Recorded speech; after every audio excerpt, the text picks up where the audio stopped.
Hello, എല്ലാവർക്കും നമസ്കാരം. പുതിയൊരു വീഡിയോയിലേക്ക് സ്വാഗതം. അപ്പം ഞാൻ പോകാനായിട്ട് എല്ലാം പറക്കി ഒതുക്കുവാണ്, എല്ലാം മടക്കുവാണ്.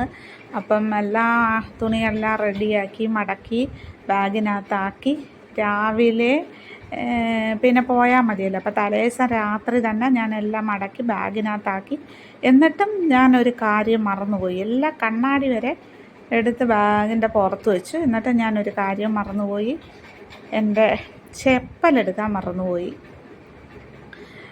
അപ്പോൾ കഴുകി വെച്ചിട്ടുണ്ടായിരുന്നേ. അപ്പോൾ അതെടുക്കാൻ മറന്നുപോയി. ഞാൻ തുണികളൊക്കെ ഇങ്ങനെയാണ് എടുക്കുന്നത് കേട്ടോ. നല്ല ചെറുതായിട്ട് മടക്കി കഴിഞ്ഞാൽ നമുക്ക് ഒരുപാട് സ്ഥലം കിട്ടും നമ്മുടെ ബാഗിനകത്ത് വെക്കാൻ. അപ്പം ഞാൻ നല്ല എല്ലാം തേച്ച് കട്ടിലേ വെച്ചിട്ട് ഇങ്ങനെ കൈകൊണ്ടെല്ലാം തേച്ചിട്ടാണ് ഞാൻ മടക്കുന്നത്. അന്നേരം നമ്മൾ എടുക്കുമ്പോൾ നല്ല പുത്തം പോലെ നല്ല ഇതായിട്ട് ഇരുന്നോളൂ. അല്ലെങ്കിൽ ചുരുട്ടി കൂട്ടിയൊക്കെ വെച്ച് കഴിഞ്ഞാൽ ബാഗിനകത്തും സ്ഥലം കിട്ടത്തില്ല. നമ്മൾ തുണിയൊക്കെ ചവുണ്ട് ഒരുമാതിരി ചുക്കിച്ചുളുങ്ങിയൊക്കെ ഇരിക്കും. ഇങ്ങനെ മടക്കി വയ്ക്കുമ്പോൾ നല്ല ഇതായിട്ടിരിക്കും. അതുകൊണ്ട് ഞാൻ അങ്ങനെ മടക്കി എല്ലാം റെഡിയാക്കി വെച്ചു. അപ്പോൾ എല്ലാം മടക്കി റെഡിയാക്കി ഇതേ വെച്ചു. അപ്പം ഇത് കണ്ടോ, എൻ്റെ കണ്ണാടിയാണ് ഞാൻ ഫസ്റ്റിലെടുത്ത് വെച്ചത്. അതാണല്ലോ എപ്പോഴും മറക്കുന്നത്. അതുകൊണ്ട് കണ്ണാടി എടുത്ത് ഫസ്റ്റിൽ വെച്ചു. ഇനി ബാഗ് എടുത്തിട്ട് എല്ലാം ബാഗിനകത്താക്കി.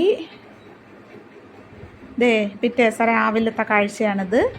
അപ്പം ഞാൻ ഓട്ടോ വന്നു, ഓട്ടോയിൽ കയറി പോവുകയാണ്. പോയി ചെന്ന് അവിടെ ചെന്ന് ബസ് സ്റ്റോപ്പിൽ ഇറങ്ങും. അപ്പോൾ ഓട്ടോക്കാരൻ ചേട്ടൻ എന്നോട് കുറേ കാര്യങ്ങളൊക്കെ ചോദിച്ചു. അതിനൊക്കെ ഞാൻ മറുപടി, ആ വീട് എങ്ങനെ ഉണ്ടായിരുന്നു, അമ്മ നല്ലതാ, ടീച്ചർ നല്ല ആളാണ് എന്നൊക്കെ കുറേ കഥകളൊക്കെ ആ ഓട്ടോ ചേട്ടൻ എന്നോട് പറയുവാണ് കേട്ടോ. കുറേ കാര്യങ്ങൾ എന്നോട് പറഞ്ഞു അത്രയും നേരം. അപ്പോൾ അങ്ങനെ വഴിയിൽ കുറച്ച് പൂക്കളൊക്കെ കണ്ട്. അതൊക്കെ എനിക്ക് ഭയങ്കര ഇഷ്ടമാണ്, ഈ പൂക്കളൊക്കെ.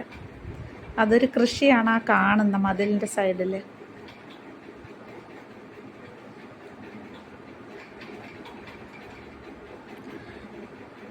അപ്പോൾ ബസ് സ്റ്റോപ്പ് എത്തി. ഞാൻ ഓട്ടോയിൽ നിന്ന് ഇറങ്ങി ബസ് സ്റ്റോപ്പിൽ നിൽക്കുവാണേ. ബസ് സ്റ്റോപ്പിൽ നിൽക്കുന്ന രംഗമാണ് നിങ്ങൾ കണ്ടുകൊണ്ടിരിക്കുന്നത്. ഇത് ഞാൻ ബസ്സിൽ അങ്ങോട്ട് പോയപ്പോൾ നമ്മുടെ